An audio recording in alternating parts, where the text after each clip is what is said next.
Morning, everyone. It is me, your host, Sharifa Hardy, and it is Monday, and I'm so excited to be here with you today. I have another amazing show with amazing guests that I'm sure you are going to love. But before I introduce our guests, I'm going to ask you to do what I always ask you to do, and that is to help me promote this show. We have so much going on, and we want you to share this show with your friends so they don't miss out on all the education and entertainment that you have the ability to watch today. So while you're sharing the show, I'm going to introduce our first guest. Our first guest, you may recognize her name, her face, her smile, her business, but I'm pretty sure by now you will recognize this guest. This is her fourth time appearing on the show, and each time we laugh and learn so much from Allison Almond. Good morning, Allison. How are you? Good morning, Sharifa. As always, I love being on your show, and this is a great morning. It's sunny. Yes, it is, but it's been like 90 something degrees. Well, I didn't. I'm not. Like, I'm not focusing on the heat part. I'm just focusing on the sunny part. we have to focus on the positive. I feel like that was like a ninja, guru moment. You have to focus on the positives. But I digress. Allison, tell us a little bit about your business and about being the organization maven. I love organizing. I love helping people. I am really good at it. I know that in school, we're all encouraged to do what we love and have that be your career. Well, I flopped around in about 10 different industries in my 20s and 30s before I realized I'm going to do what I love. I'm going to organize. So I help people that are overwhelmed, don't know where to start. They have clutter in their house, they have clutter in their garage, they have clutter in their lives, and they are just in a constant state of chaos. So I come in and bring order and redefine their home spaces, redefine where things will live in their home. And I remove the clutter and organize the rest, and then go on to the next home in Southern California. We're in Southern California. Well, I live in Fullerton, California, but I have clients in North Hollywood, San Clemente, Newport, Irvine, Rancho Cucamonga, Ontario, Chino Hills. I have yet to go to Catalina. That'd be a really nice day trip. It'd be weird logistic wise on trying to get all that clutter off the island, but I'm up for the challenge. Uh, One of the everything things, jigsaw puzzle for me. I love challenges and puzzles and figuring out how to get it done. yes, but one of the things that's so interesting to me about you, and one of the reasons I encourage people to um, return often, is because it allows me the opportunity to see your growth and to watch your growth. And one of the things that I've learned is that when someone is growing their business, they also grow as an individual. And I have watched you grow as an individual because you're taking more risk with your business. You have pivoted with your business. You have customers in Southern California, but you've also been doing organizing via Zoom. Tell us a little bit about that and how that's working out for you. Well, I haven't done any on Zoom. I made it available, but no one's taken that opportunity to do it. I think because two of my selling points when I do the consultation is I'll do the heavy lifting and I'll do the hauling. So Mhm. it's really hard to do that via Zoom because I can't lift like through the screen, or I can't. So most of my clients have some kind of injury of some sort, so they can't do a lift of any kind, or they're elderly and they can't lift anything.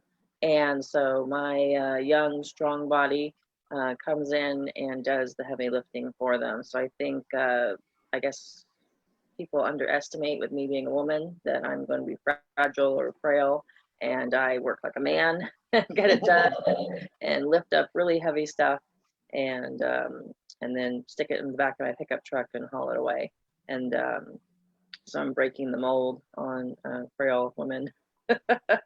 I just added a whole category, Zooms and everything like that. But I know when we were on one of our past shows, you talked about some of the things that you were able to do remotely, as far as letting people know what they can do to be organized, some tips, some strategies on things that they need to let go of. One of the things I really like is your recipe for success as far as organizing things. If you haven't used it in a certain amount of time, then what do you do with it?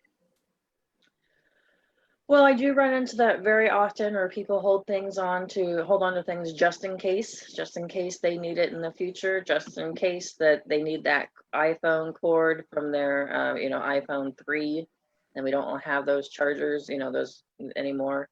I do, I guess, allow people to keep certain things that they're really holding on to, but I make them tell me when they'll use it. So an example I've used before is where a mom that has, 3 or 4 kids under the age of 10, and she wants to, use her circuit machine or use her sewing machine or something to that effect that's relaxing to her, is to do some kind of craft. But again, she has 3 or 4 kids under the age of 10. So I can tell you right now, she doesn't have any free time. She doesn't have any alone time. She doesn't get to go to the bathroom by herself. She doesn't get to eat her food hot. There's a lot of things. And so she's like, I'm going to keep the circuit machine, for when I had time to do a craft. So I kind of talk a little bit more on like, creating that alone time, getting a babysitter, making the dad take the kids out for an all-day adventure so that she gets her alone time to, use the restroom, take a nap, and use the sewing machine. And so usually when I bring up those time management skills to use that thing now versus when the kids get later, then it kind of either gets the gears turning, like, yeah, that is totally doable. I can get dad to take the kids out for the day, or, oh yeah, no, dad can't take the kids out for the day. I'm just gonna I either get them to realize the time management skills, or they get rid of the sewing machine, because it's going to be, so then they'll be like, well, I'm going to use it when they're older. Okay, well, so when they're between the ages of 10 and 20, you're going to take them to soccer practice, and you're going to take them to baseball practice, and you're going to take them to the drama club, and you're going to be their chauffeur for 10 years. And there's going to be unless you bring that sewing machine with you in your minivan, then it's going to be kind of hard to do it. And then they go, well, what about when they go to college? Oh yeah, all of your kids are going to go to college. Okay. So then they're going to live on the dorm, and then you're going to have all this free time, and now your sewing machine is obsolete and doesn't have any parts for it, and you have to go buy another one. So I kind of give, like, I guess, realistic bad news. I love it. Lives are over and then they can't use the sewing machine. That's not what I'm saying, but I'm saying, like, use that sewing machine now, and then carve out that alone time now, or else you're just going to fall into the trap of being the chauffeur and being this and being that, and you are going to lose your identity. You are their mom. So your free time and eating your food hot and taking baths alone have ended until they're like 35. And then you're gonna be grandma, and then you're not gonna have any time anyways. So well, thank you for that view. It's like you're gonna be busy, you're gonna do all this stuff, and then you become a grandma. So okay, I am looking forward to becoming a grandma. But what about clothes? Let's discuss clothes. Like, what if we have clothes that are about in 5 different sizes? Well, to me, clothes aren't important. I just have a different view on material items. I've moved 30 times in the past 20 some years. So I slimmed down my wardrobe down to what I'm wearing now. I don't really have anything that's super expensive. I think the most I spend on a shirt is like $38, and that's expensive in my world. In my world, after about $9.99, maybe $6.99, I'm like a raw high five. You know, I'm like a raw shopper. If it's too much, I'm like, I can go. I got a $4.99 store right down the street. So $38. That needs to be shoes, outfit, all of that combined. But that's just me. I'm going to come back to you, Allison. Okay, go ahead and introduce our next guest. I love it when I have the shows where I have return guests are so easy for me. I love all our new guests, who will one day be returning guests. But when I have returning guests, they already know. They just start talking, commenting, sharing. And I know you will enjoy our next guest. This is her third time being on the show, and she's always a pleasure, and we always learn so much. I want to introduce Belle Walker, founder and lead consultant of Belleview Consulting. Good morning, Belle, darling. How are you? Good morning, Sharifa. I am delighted to be back. This is always such a great experience. I love the guests that you bring on. I always learn from my fellow guests. I always learn from you. And there's a reason I am not only back for a third time, but already have my fourth visit on the calendar. I love it. I love your picture too. Can I have it? Yeah, so this picture I think of as my personal Rorschach test. It's a lovely way to break the ice on conversations with, especially with potential new clients. And any guesses on what I have back there? I'm gonna let Allison guess. She's good at that. It just looks like a lion eating something. Lion and Or a horse. ram. Maybe a Yeah. ram. I see horns. So that is actually a satellite image I of, see a hand. Is it a hand? yeah, it's two islands off the coast of Australia. So let's see if I can do this in sort of mirror. So this right here, there we go. That's one island. And then that's another island. And the rest of all that beautiful imagery is sand and ocean intermingling. Ooh. Allison, you saw a whole. I'm wondering about you, Allison. You saw something completely different. Okay. Well, it's one of those images where there are two different things. It could be a duck or a horse. Right. And I always see the duck, and everyone's like, "I see a horse," and I'm like, Allison, you're like, there's a duck, there's a horse, and Allison sees the wolf. Like for some reason, like, anyway, I digress, which I tend to do, which is why this show is so freaking interesting. Tell us about yourself, Belle, and what you do. Absolutely. So I am a business consultant. I take organizations from friction to function. And what that means is that a lot of companies, they evolve, they change, they grow over time. Recently, most companies have had to grow and change quite a bit as the pandemic has upended our world. And if you only change one piece of your business, you tend to create these misalignments in your various systems. So for example, if you were a business to business company and you've shifted to now be business to consumer, which happened a lot in the food industry over the last couple of months, for example, your customer service needs to change as well. When you're a business to business company, you tend to have a few very large clients that need very careful hand-holding customer service. But in a business to consumer world, you now have a ton of clients who all need a much lower touch but uniform degree of support. And so if you may even tell your customer service team that, but do they have incentives? Do they have bonuses that are dependent on certain metrics? And if you haven't changed those metrics, they're still going to be paying attention to your business clients to make sure they get their bonuses.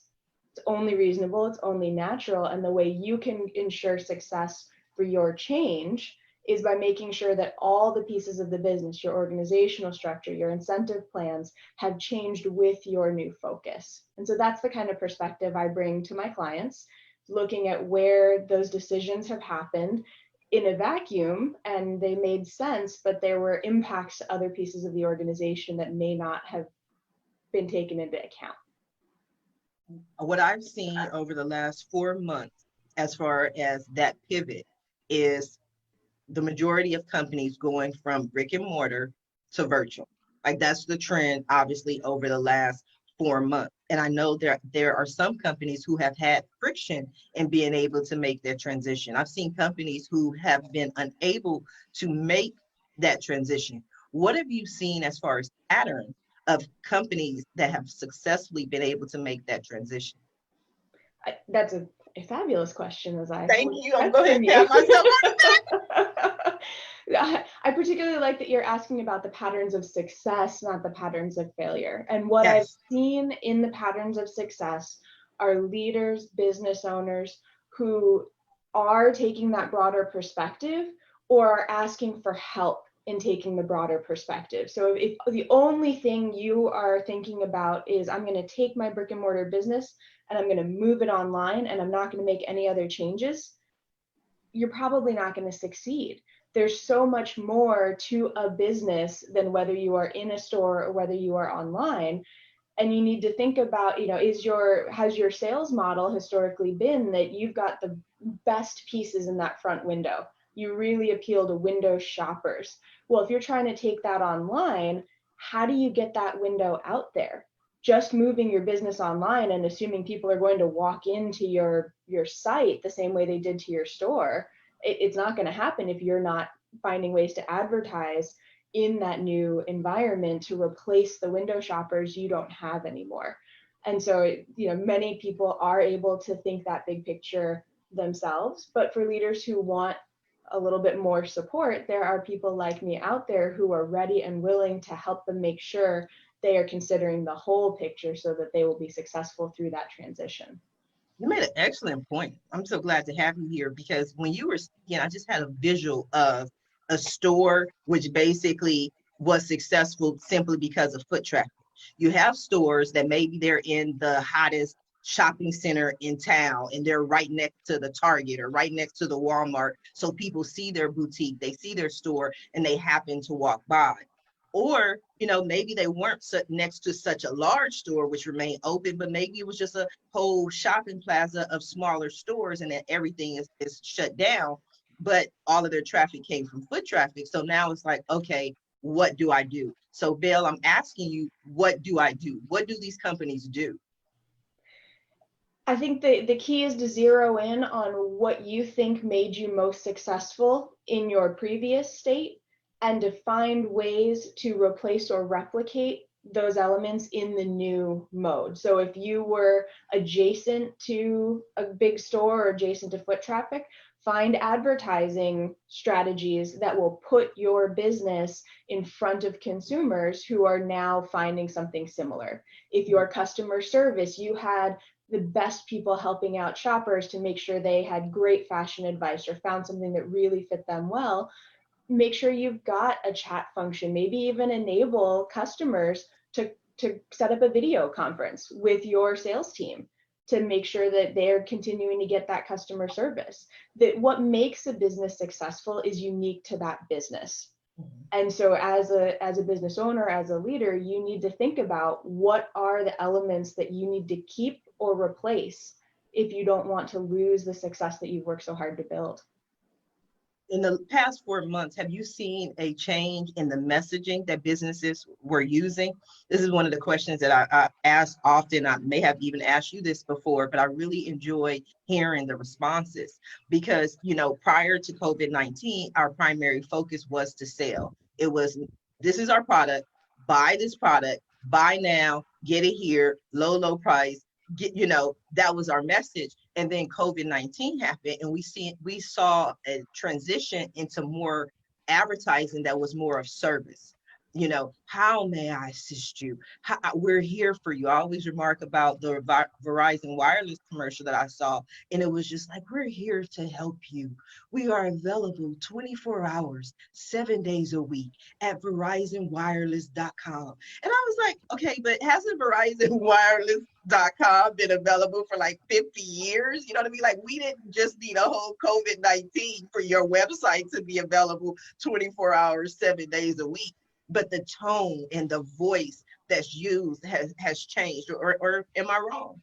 I think you're absolutely right. The tone has changed, the messaging has changed, and I think it's another element that companies need to be consistent about throughout their entire model and structure. If the face that you have presented to the public is shifting from a messaging tone of sales to service, that's another example of a place where you can't just pivot one piece of your business. Because if you put out a commercial that says, we are here to serve you, and then you call up your cell phone provider or your cable provider, and they are still in sales mode on the phone, it doesn't matter how much they spend on that advertising campaign, you're immediately going to realize that this is just a commercial. It's not truly who they are and what they're representing. And so regardless of how the messaging changes, I think it's critical to make sure that it's not just a message, it's something you're incorporating and living throughout your customers'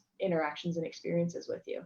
That didn't happen with me. I'm with my phone provider is T-Mobile, and I love T-Mobile. They're wonderful. But I just wanted at the beginning of COVID, I wanted to test this out because I saw their "We love you, we care" commercials, and they're like, "If you need any help with your bill, give us a call." So I gave them a call, and I'm like, "I saw you were on the list of companies that worked with you during COVID." And the guy was like, "Yes, we're here to work with you. I can make you a payment arrangement." And I'm like, that's nothing new. I could have had a payment arrangement before. I was like, forget it. I'll just pay the bill." But it's just like their message was like they were going to do something super unusual. And I'm like, that's kind of regular.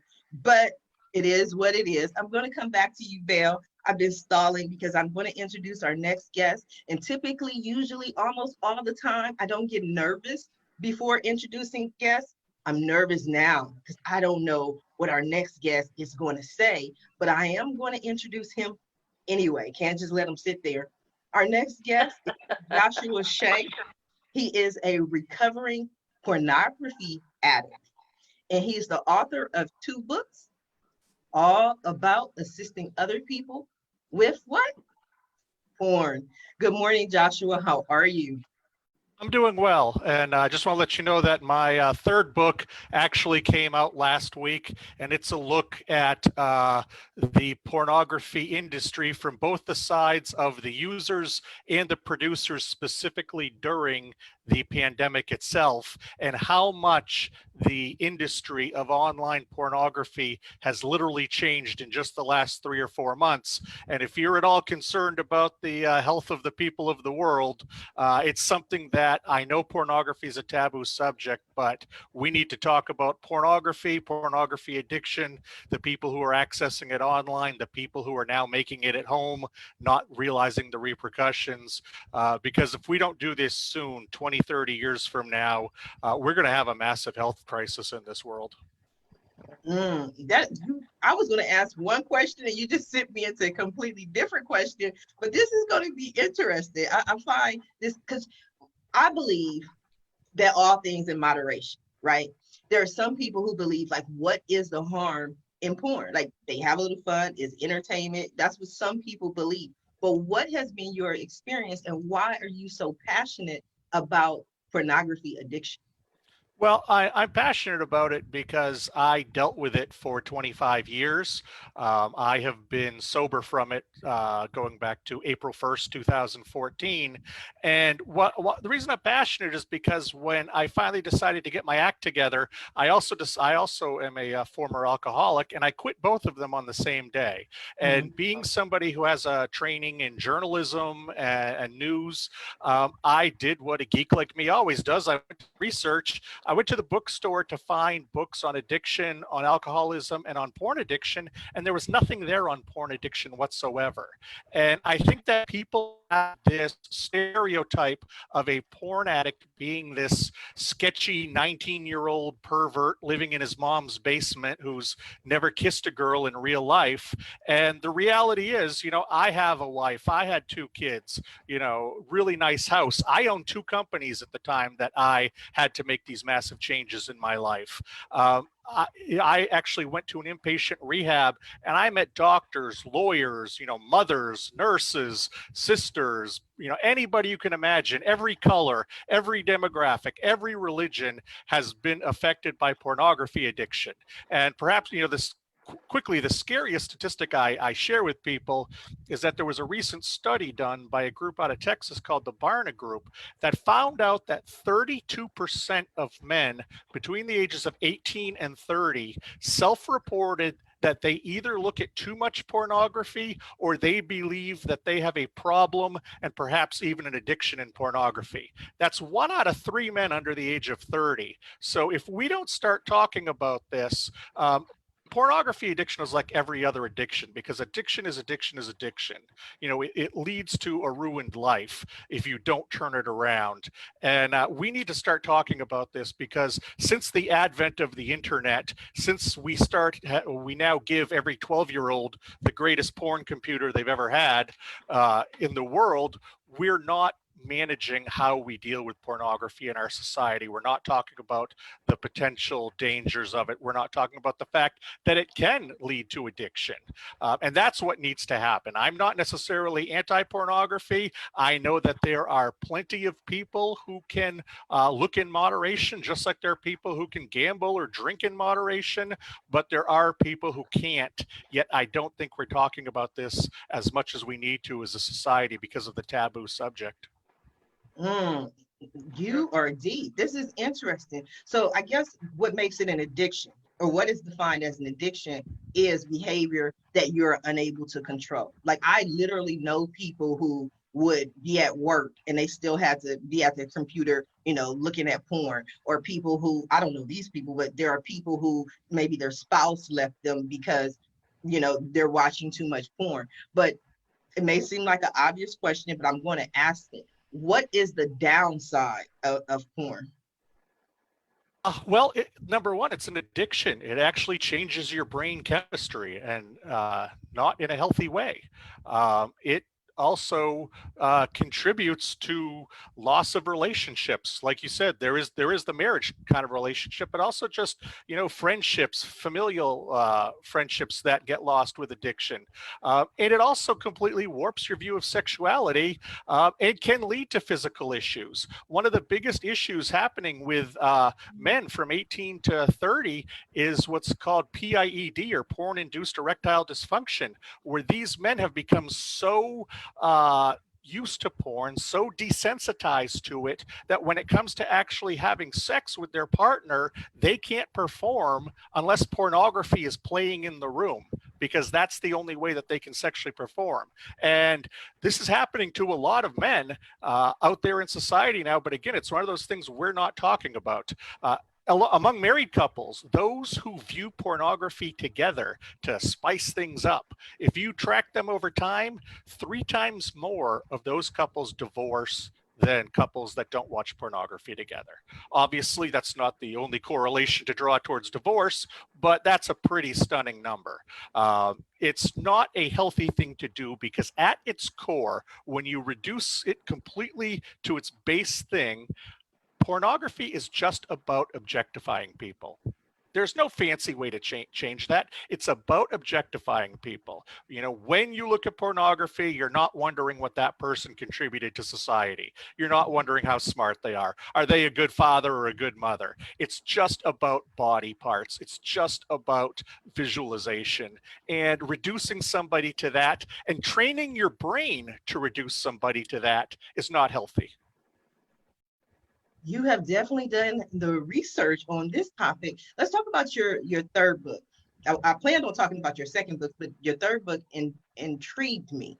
It talked about COVID-19, what's going on now. And so what have you seen, or what are you seeing during this pandemic? Because I talked earlier with Belle about the list of companies, and a lot of companies put out messages. I actually saw an entire list. That's how I found T-Mobile was one of these companies that, are here to help you during COVID. And surprisingly enough, Pornhub was on the same list, and they were giving people free memberships. And I'm like, okay. It's just common now to see a Pornhub or see a company, in a list of all other companies.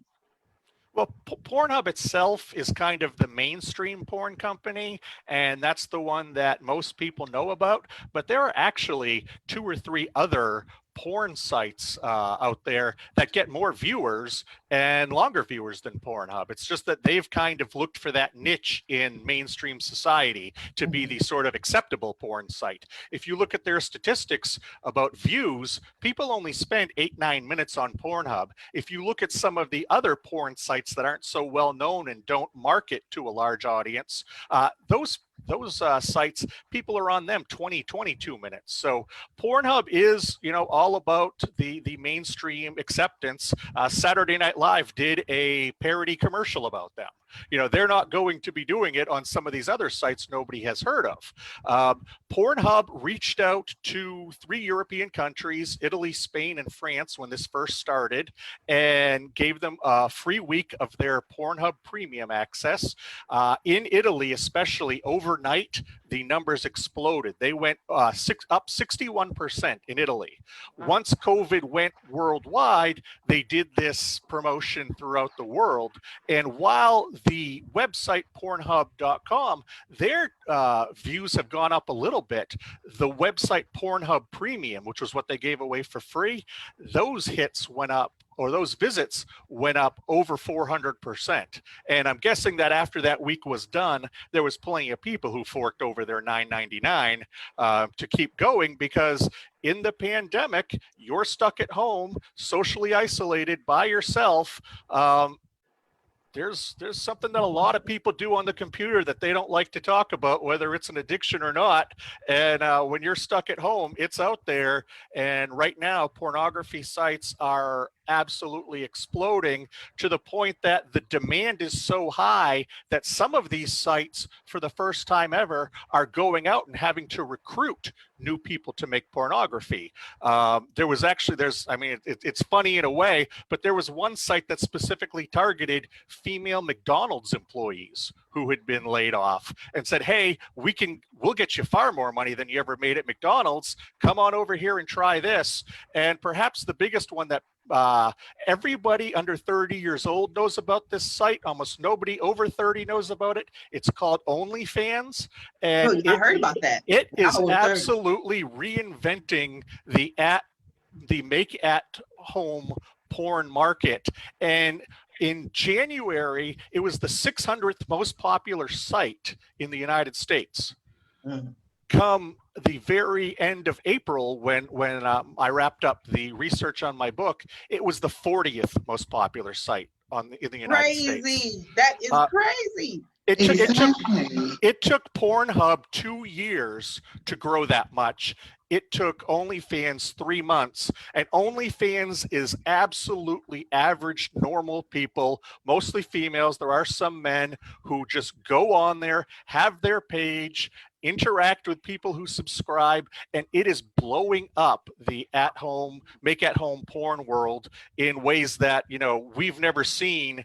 And what I worry about is, what is the impact this is going to have, not just on the users, but on those men and women who decide, well, everybody else is doing it, or who cares if people see me naked, or just don't think about what the long-term repercussions could possibly be. And we're going to find out what they are in 15, 20 years, much like right now, we're learning about what's the impact on people who have grown up with the internet, who really had no regulation towards porn.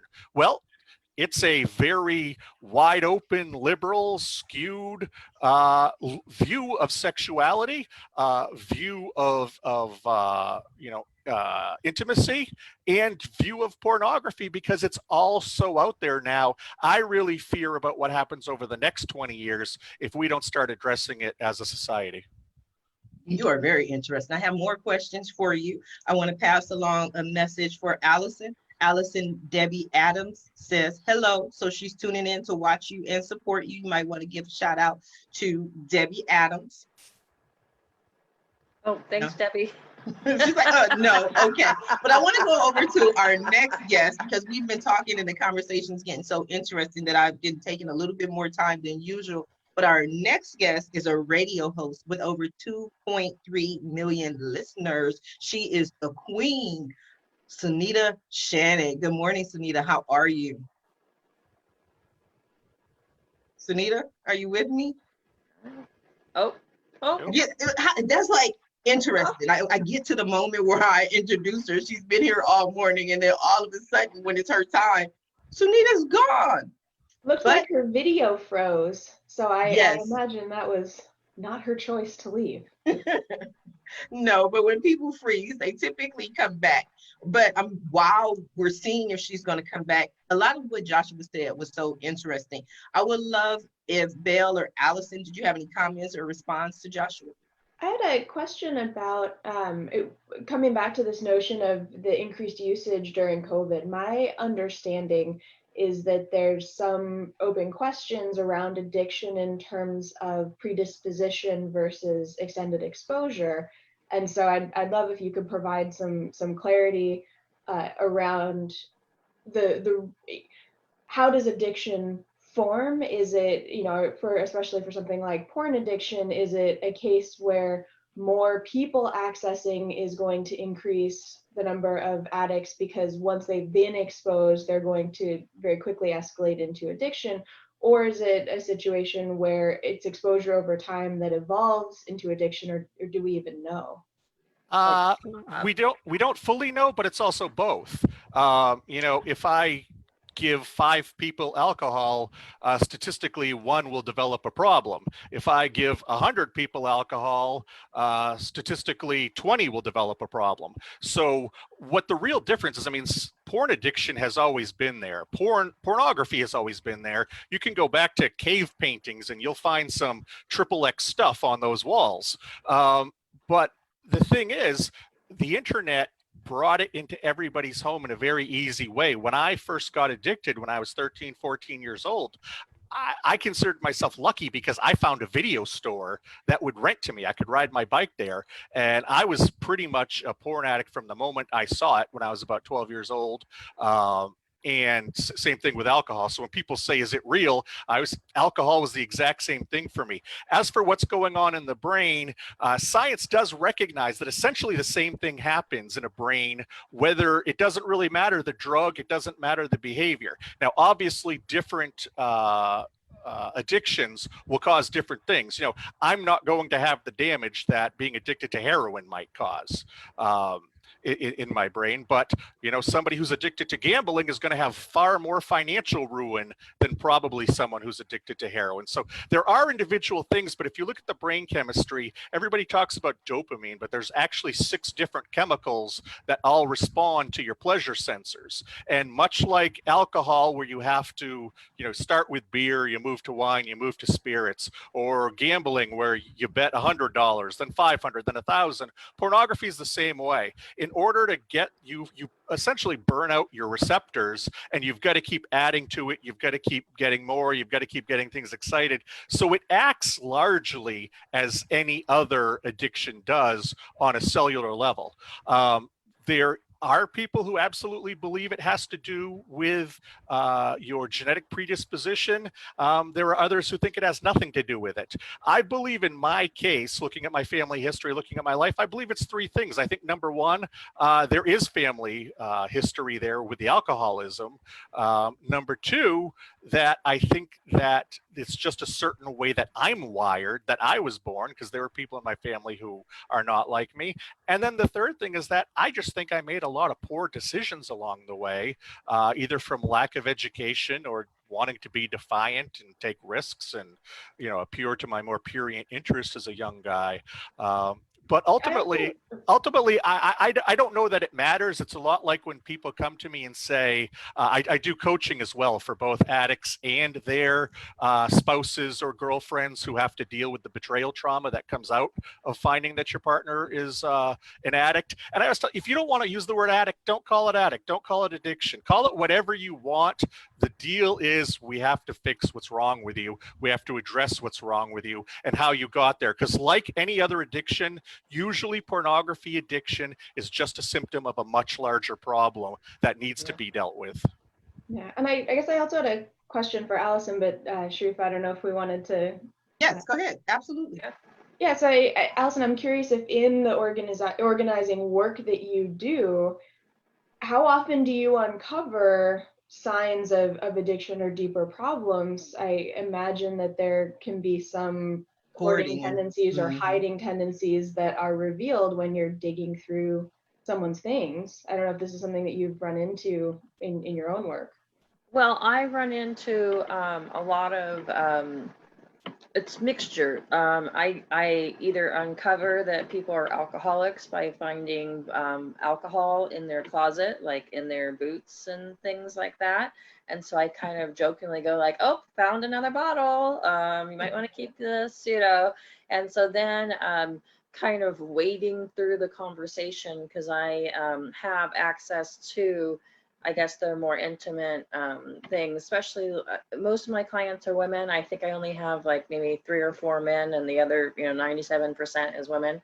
A lot of it is they don't have anyone to talk to. And so when I'm working one-on-one in their closet and I see more than one bottles of alcohol, I start asking different questions and how receptive they are to getting help, or, if they have, 4 kids under 10 and they don't have time to do their sewing, they're not going to have time to, or feel they don't have time to go to an AA meeting, so because their only alone time is to sit in the closet and, watch something on Netflix, drink, eat, whatever. That's their alone time. That's how they cope with having, 4 kids under 10. And so I kind of tread and be like, there's lots of options out there. I usually tell them about Celebrate Recovery, which is a Christian faith-based recovery program, I guess you can call it. Or I, ask their permission. Can I get you in contact with someone? Are you open to ideas? I kind of have to tread lightly because I'm not a therapist. I can't fix them. I'm just there organizing their closet, that kind of stuff. But at the same time, if I plant that seed of, here's an option to get help, I have access to other things to do it, I'm a safe person that they can talk to, what happens at, usually I cover this during the consultation, what happens at their house stays at their house. I don't, blab about it. I mean, when I take my before and after pictures, I just put the city. I don't put the client. I don't put their address. I don't put what I found. I don't, any of that kind of stuff. So you don't take pictures of the alcohol in the boot and post it to social media, like, look what I found at a client's house today. Allison's over here doing her own interventions. I think that should be a different side of your business. So you can do organizing, you can do garages, and you can do interventions. I just added a new product for you. We do have Suneeta Shannon back. We had a few technical difficulties. I want to make sure we have enough time to speak with her because it's an honor and a privilege to have her on our show this morning. And again, Suneeta Shannon is a radio show host with 2.3 million listeners. Suneeta, good morning. How are you?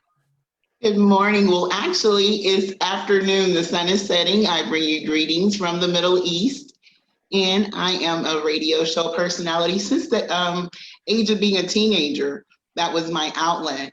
And I began to pivot during COVID-19 to turn back to the platform as my own mental health recipe to assist other business owners with coming.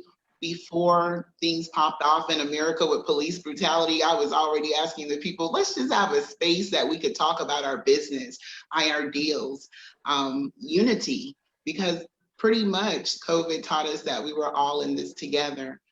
And so I want to thank you so much for allowing me the space to come on with some phenomenal people. Joshua, I'm also an educator, so just hearing you talk about our children being impacted with this new technology while sitting at home, it allowed me to think about something I didn't before. Belle, the chance for all businesses to realize that you can take this moment to really thrive if you go away from the old way of thinking and begin to pivot into what the future is with technology.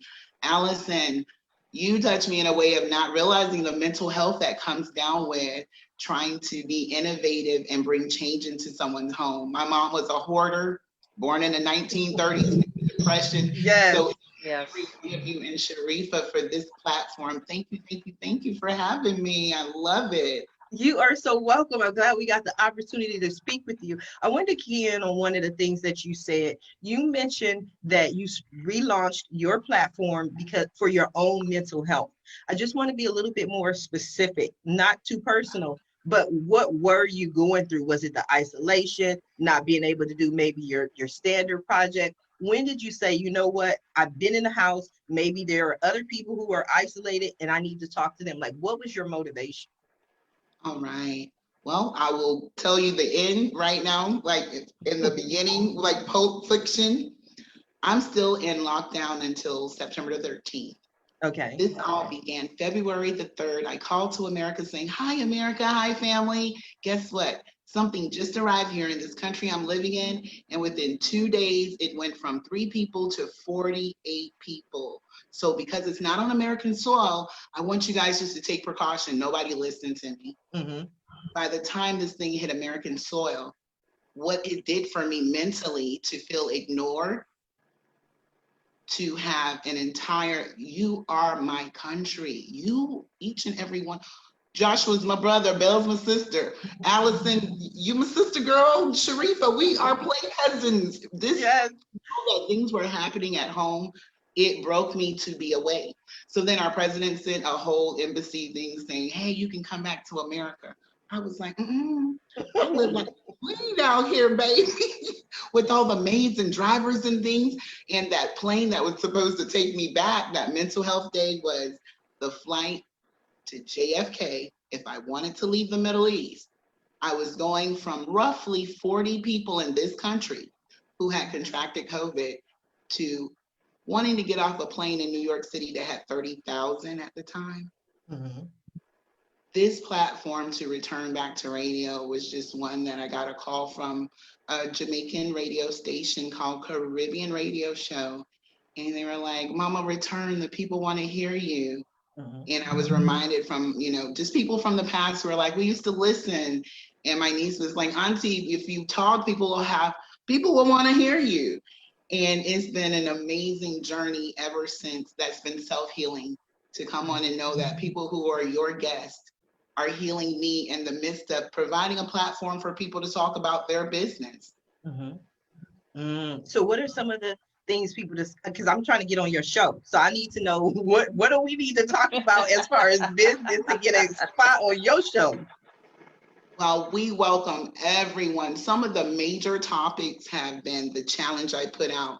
Last year, the challenge was I'm getting 10 people in my family to start a business, LLC. Been blessed. It happened. So the month of July is all about getting 10 people this month. It's the 13th today. I had 4 people already call through sharing the show, through listening to the podcast, through listening to the radio show, through going to the website. Some of the students that I work with in many universities in America were like, hey, check this out. This is Miss Sunny that used to work with me at Benedict College, Clemson University, Fayetteville State University. Shouts out to everyone.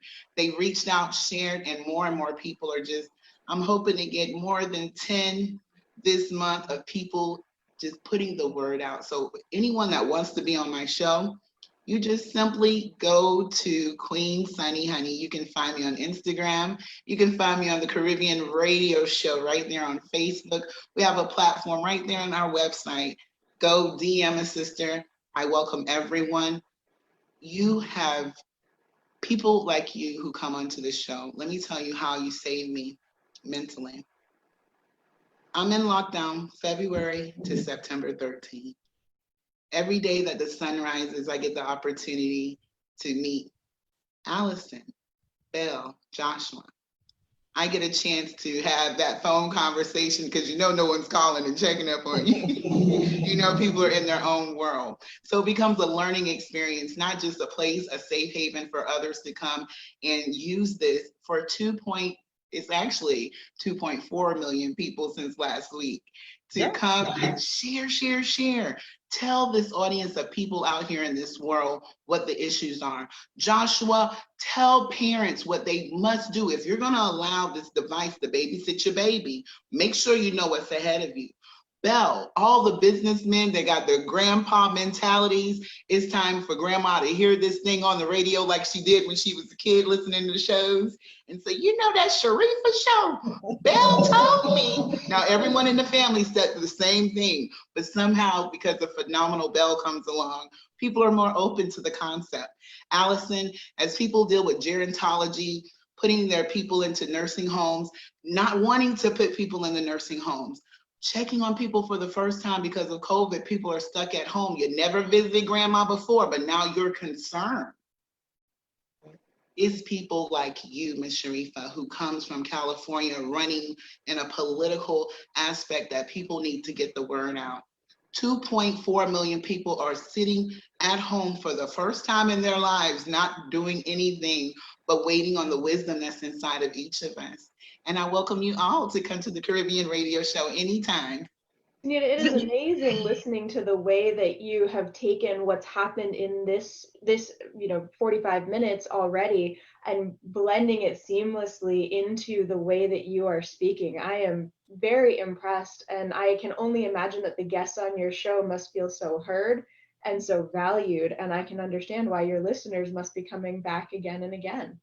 Thank you. Yes, yes. I mean, I just want to copy and paste and second everything Belle just said, because you can tell in your professionalism, you can tell this is what you do. I love that you did it repeatedly, from Joshua to Belle to Allison to Sharifa. You brought out specific aspects of who they are, not just their business, but what stood out to you about them. And I think that's a gift. I definitely hope that people go to Queen Sunny Honey and follow you and go ahead and be a guest on your business show, but don't go too fast. Okay, wait about, let me see, like 15 minutes, because I'm going there right now after I finish this show, and I'm going to be the next guest. The last thing I want is 2.4 million people to get in line before me, right? Belle, Allison, Joshua, I'm watching y'all. If I see y'all on the episode before me, I'm gonna know y'all cut out the round table talk show early. See, Joshua, I see you. I got my eyes. I'm watching you. Yeah, that's why we have multiple devices. I'm watching you. Okay. That's okay. Sunita's gonna put me first. She gonna be like, this my girl. She introduced me to these people. I'm gonna have her on the show. I'm just speaking for Suneeta, but that's what I feel. I feel that in my spirit. Suneeta just laughing at me. You're all welcome. Yes, and I found you through listening to your show and hearing a phenomenal woman, Miss Chandra Gore. Oh no, that is my girl. Thank you for mentioning her. I love her. She shares everything that I do. She supports everything that I do. Chandra has been on my show probably 5 times, and I have a new talk show, my third talk show, which is Face to Face. It's a talk show because on the Roundtable Talk Show, most of my guests are entrepreneurs, authors, they're business people, and we've been taught that you don't discuss politics and religion. And sometimes with everything going on in the world, Black Lives Matter, this thing, that thing, I want to ask certain questions, but I respect a person's right not to discuss religion and politics. So on Face to Face, we discuss it all. We get deep into the conversation. That's every Wednesday at 10 a.m. This Wednesday, Chandra is going to be a guest on my show. Chandra has been helping me get my name out there, booking me on certain shows. So if I love anyone, I definitely love Chandra Gore and what she has to do. She shared my video this morning, and I'm just so appreciative. But I want to go, after all that glowing about Chandra, I want to go back to you, Suneeta, because I know one of the things that I'm wondering, I'm pretty sure our listeners is wondering, how did you go from obviously 0 listeners to 2.4 million listeners? That's not an easy number an easy nut to crack. Should I say that, Joshua, or is that's crossing the line? It's you can say whatever you want. It's your show. No, I'm just saying, because that's like a kind of, people say that. So, Suneeta. Here's the secret. Everybody listening? You listening? Baby, it's a SUSU system of communication. It's the round table concept, exactly what you're doing. When people share consistently, incentive-based, it implodes. When you offer the show that gives you the curriculum that has a landing site on the solution. Specifically, I target solutions because everyone is always looking for problems and the solutions. The algorithm for everything is finding the solution. So when it came down to the platform for businesses, because I live abroad, I have a different community of people who are listening to me, the expat community. Because I am American, that connectiveness for business and all things American, that the international world, they want what you have, The weird part was this journey of 2.4 million people is really what it's like to pivot during these times, taking advantage of what came next. So at the Caribbean Radio Show was a very small platform, Jamaican radio station. And it took years and years of staggering and having people come in and address issues that was supposed to help people find solutions in Jamaica. being a person who's an educator, also I work with like 75 kids every day. So I felt like if I could manage, it's like managing 75 businesses, and those share. And my other secret is this: I live in the richest economy on the earth. That's the secret. $1 over here is only worth like 33 cents, but one of their dinar is worth $3.38. Take the algorithms of the richest people who have the ability to share, add it to that American passport privilege, and baby, 2.4 million in no time. I love it. I think that those are wonderful secrets. Those are amazing tips. That's one of the things that I'm doing right now, and why I created my new website, which is My Preferred Companies, to introduce my audience to people like you after the show and really get to know what you're doing in your organization. So I would love to have you, as well as all of my guests, join mypreferredcompanies.com, as well as your business owners who are creating their business. It's a resource, and there's free membership on the site where they can talk about what they do and introduce themselves to everyone and become a preferred company. Now, I don't want to go over too much today. I'm just allowed a little bit more time because of the technical difficulties that we experience. But we are coming down to the last few minutes of the show. And what I love to do at the end of every show is just simply allow my guests the ability to speak directly to the audience, to everyone who's listening live, as well as everyone who's watching this show in the archives, and simply let them know what you want them to take away from your appearance. And we're going to start with you, Belle. All right. This has been a fascinating show with so many different topics. So I'm gonna be selfish for this last moment and come back to some of the things that I specialize in, which is really making sure that you take that broad perspective. You don't just change one element of your business, you think about the entire impact. And I think that that's, for me, probably the key takeaway right now. If you want to be successful, you need to think the bigger picture. And that's one thing that all of these guests today have in common. They've got perspectives into all of the different pieces of your life. They're going to help you find solutions. And so all of us are here for your guest, Ms. Sharifa. I love it. I appreciate you so much. And we got to go and book your 6th and 7th appearance. We got number 4, so we have to get you back because I enjoy listening to you and learning from you. Thank you. Allison? Yes, I want to thank everyone watching, Debbie Adams and any other future clients of mine. Debbie's a past client, but I mean, anyways. I digress.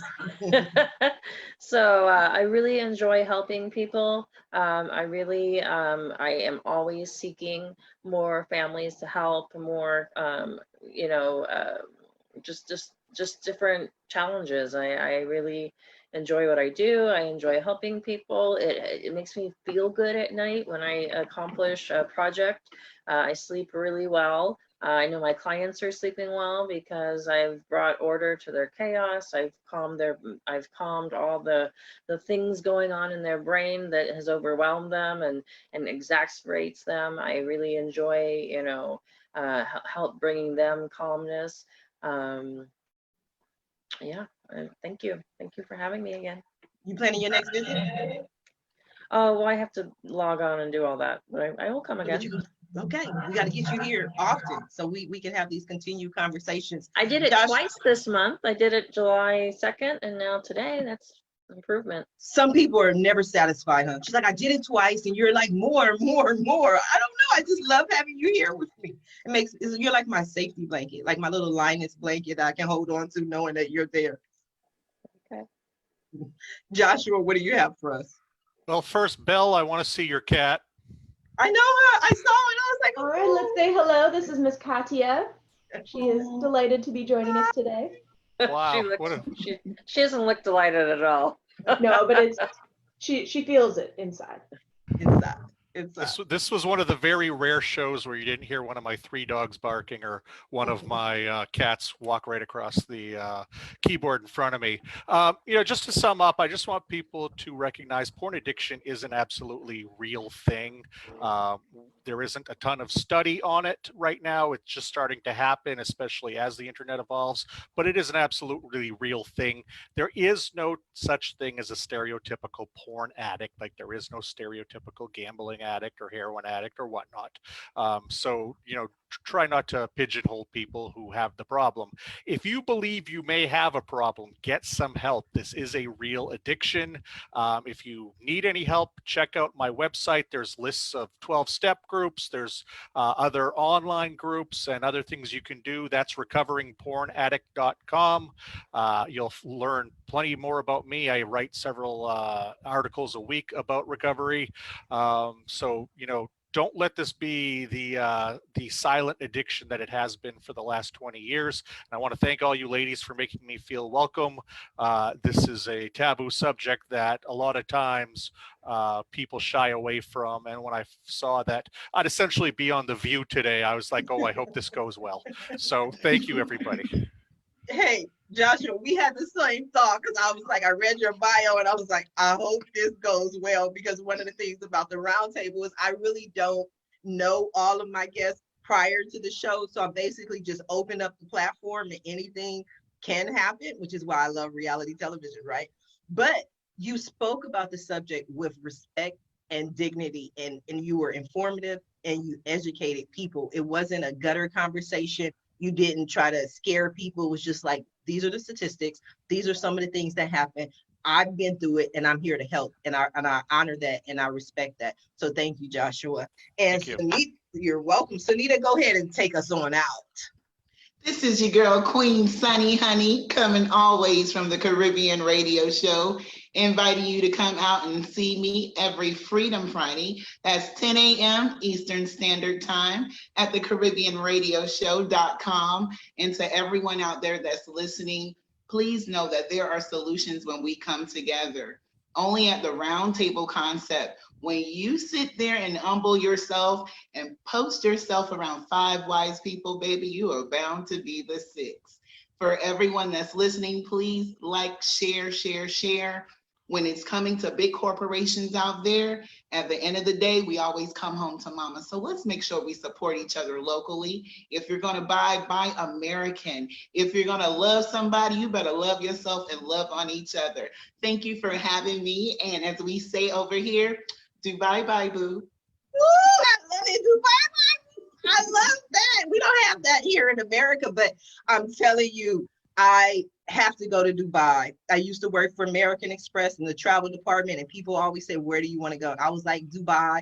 I want to go to the Middle East. I want to go Saudi Arabia because I'm looking for a Saudi prince. Okay. I want to be like wife number 39. Right. And people are like, why wife number 39? I'm like, the first wives, they do way too much work. Right. I just want to get married, get a house, get the maids, the butlers, the chefs, and just sit off by the pool by myself. I don't want to do too much work. So we're going to talk about that on your show, because I'm definitely going to be a guest. But I just want to thank you all for being a guest on today's episode of the Roundtable Talk Show. And I especially want to thank all my viewers, not 2.4 million of them as of yet, but all of you who are supporting me and what I'm doing. I definitely appreciate you. Please go ahead and share this show. Please share the video I posted this morning asking for guests. That's how we learn about each other, is by you recommending guests for the show. Now, if you are interested in being a guest, please visit the website at asksharifa.com, and don't just support the show. Don't just watch our guests. Go to their websites, visit their websites, check them out, find out what they're doing. Follow them on social media, send them a message. And when you contact them, please let them know Sharifa Hardy says hi. Until tomorrow morning at 8 a.m. Pacific Standard Time, everyone have a safe and a blessed day. Bye now.